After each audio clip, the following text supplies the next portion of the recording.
Yun, MUP Traders, good morning. Kanina nag-usap kami ng partner traders ko, yung buddy ko sa pagtitrade, si Buddy Tony.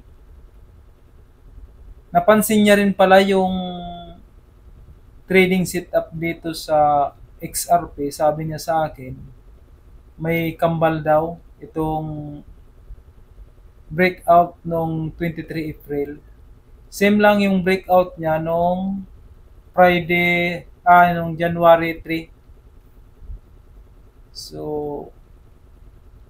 tingnan natin, gano'n naman talaga sa trading. Kung kaya niyang gayahin yung move up na ito,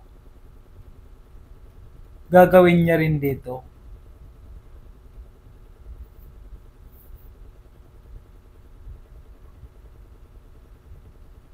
Tingnan natin kung kaya niyang gayahin. Mas maganda. Yun lang, short video lang tayo at napansin ko lang yung XRP.